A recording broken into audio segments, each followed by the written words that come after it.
Now to our other top story we're following this morning. Thousands more Hoosiers learned they have COVID-19 just yesterday. The state added more than 2,700 new cases. So let's look at that dotted line, that black dotted line you see on your screen right now. That shows you the trend. It's continuing to climb very quickly. It's important to note, medical experts tell us most of these patients, roughly 98%, are unvaccinated. The state has to contact trace for every positive case, and we learned yesterday that the personal information the state gathers for improperly accessed. The State Department of Health will notify nearly 750,000 Hoosiers that their name and personal info was accessed at the beginning of July. However, the company that obtained that info says they've destroyed it, but the state will provide those impacted with a year of free credit monitoring.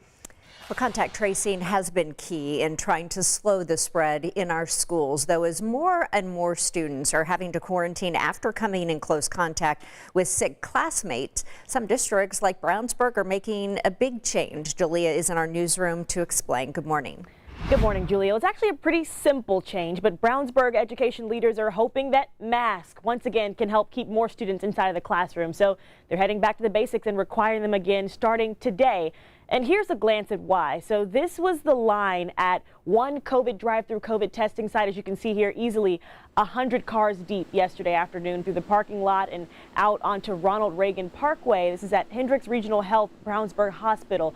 And a lot of these are parents who brought their children who were on school quarantine to get tested. As of yesterday, 1,181 students in Brownsburg schools are having to quarantine. And these are close contacts that were notified, or identified rather, from 77 confirmed COVID-19 cases. Vicki Murphy with the Brownsburg Community School Corporation keeps track of the contact tracing and quarantine data for the district. And Murphy says she must notify families by phone, text, and email when their child is identified as a close contact of a positive case. I am sick at my stomach every time I hit send on one of those messages. I am, because I know on the other end of that phone call is a parent who has to make immediate arrangements for something that they hadn't planned on that day. Well, unfortunately, more parents are getting that call. Quarantine levels, we've learned, in just the first 14 days of school are already higher than any time last school year in Brownsburg. But now that masks are going to be required again, only students that have been within 3 feet of a sick student or for 15 minutes or more will have to quarantine, rather than the 6 feet that is recommended now. Guys? All right, thanks so much, Julia. Now doctors are warning the Delta variant is spreading much more readily among kids. The director of infection prevention at Riley Hospital says the number of kids in the ER with COVID has exploded. A few months back, perhaps you would see, 20 children over a 2-week period. Right now, just looking at the numbers this morning, there's almost close to 60 in a matter of a week.